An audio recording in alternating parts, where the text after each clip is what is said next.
सातारा जिल्ह्यामधील नगराध्यक्ष पदासह नगरसेवकांसाठी एकूण 759 जण परस्परांच्या विरोधात भिडलेले असून महायुतीच्या घटक पक्षांमध्येच घमासान होणार असल्याचं स्पष्ट झालंय। पाहूयात या संदर्भातला आमचा हा स्पेशल रिपोर्ट।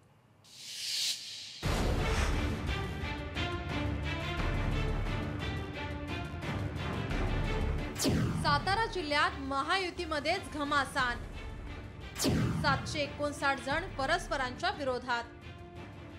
4 मंत्र्यांसह खासदार आमदारांची प्रतिष्ठा पणाला।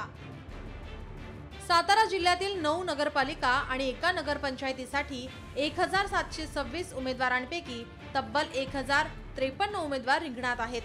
नगराध्यक्ष पदासह नगरसेवकांसाठी एकूण 759 जण परस्परांच्या विरोधात भिडलेत। सातारा वगळता कराड, फलटण, म्हसवड, वाई, रहिमतपूर, महाबळेश्वर, पाचगणी या नगरपालिका आणि मेंढा नगरपंचायतीमध्ये महायुतीच्या घटक पक्षांमध्येच घमासान होणार असल्याचं स्पष्ट झालंय। भरपूर असतात। माझी कळकळीची विनंती आहे की या ठिकाणी दुजाभाव कोणाबद्दल झालेला नाहीये। त्यामुळे कोणाला असं वाटू नये की मला का नाही त्याला का। निकष एकच होता समाजसेवेचा, तोच निकष लावला गेला। सातारा शहराची नगरपालिकेची निवडणूक जी आम्ही लढवतोय, आम्हाला खात्री आहे की नक्कीच साताऱ्यामध्ये भारतीय जनता पार्टीच्या विचाराची नगर परिषद आणि नगराध्यक्ष त्या ठिकाणी निवडून येतील।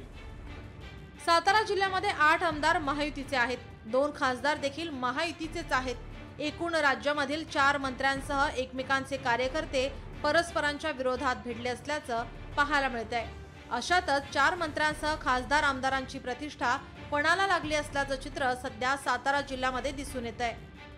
लोकांचा रोजगार वाढला पाहिजे, पार्किंगची सुविधा आहे, जे हॉकर्स आहेत त्यांना त्यांच्या जागा उपलब्ध झाल्या पाहिजेत, बेरोजगारी आहे सातारमध्ये त्याचा रोजगार वाढला पाहिजे।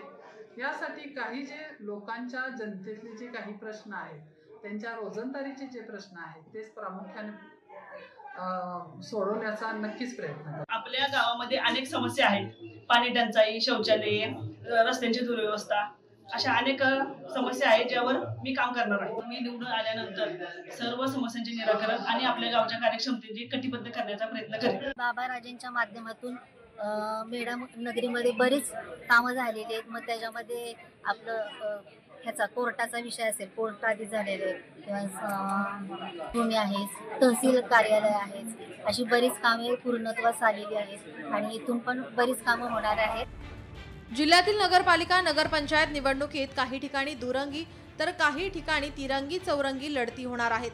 महायुतीमध्ये विस्फोट झाल्याचं चित्र असून महाविकास आघाडीनेच ठिकठिकाणी बळ एकवटण्याचा प्रयत्न केलाय।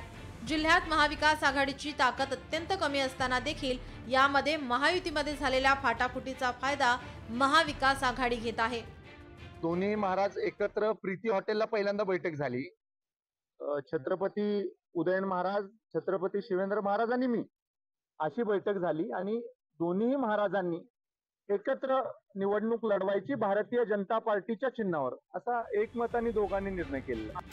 सातारा 178 उमेदवार, फलटण 78 उमेदवार, पाचगणी 83 उमेदवार, वाई 65 उमेदवार, मलकापूर 38, कराड 118 उमेदवार, रहमतपूर 42, म्हसवड 49, महाबळेश्वर 66 आणि मेढामध्ये 42 उमेदवार।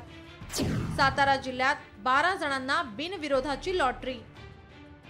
साताऱ्यात बहुरंगी लढत पाहायला मिळत असून 50 जागांसाठी 320 उमेदवारी अर्ज दाखल झाले होते।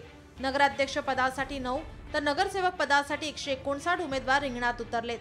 कराडमध्ये चौरंगी लढत आहे तर वाईमध्ये राष्ट्रवादी विरुद्ध भाजपची कडवी झुंज आहे। फलटणमध्ये पारंपरिक सामना पाहाव्यास मिळतोय तर रहिमतपूरमध्ये नगराध्यक्ष पदासाठी दुरंगी लढत आहे। म्हसवडमध्ये आणि मलकापूरमध्ये, महाबळेश्वरमध्ये नगराध्यक्ष पदासाठी तिरंगी लढत पाहायला मिळते। एकनाथ शिंदे साहेबांचा आभारी आहे, त्यांनी मला ही संधी दिली, कारण आम्ही सगळे शिवसेनेच्या वतीने निवडणूक एवढंच बोलेन की मला ही संधी दिली तर संधीचं मी सोनं करणार आणि ज्या काही पंढरकरांच्या अपेक्षा असतील त्या सगळ्या मी पूर्ण सातारा जिल्ह्यात लोकसभा विधानसभा निवडणुकीत एकवटलेली महायुती नगरपालिका नगरपंचायतीच्या निवडणुकांमध्ये परस्परांच्या विरोधात उभी ठाकली आहे। महायुतीतल्या आमदार मंत्र्यांचे खासदारांचे अस्तित्व पणाला लागलेत। यातच आता कोण आमदार, कोण मंत्री, कोण खासदार यांचं वर्चस्व नगरपालिकेमध्ये दिसणार याकडे आता संपूर्ण सातारा जिल्ह्याचं लक्ष लागून राहिलं आहे। इम्तियाज मुजावर, लोकशाही मराठी, सातारा।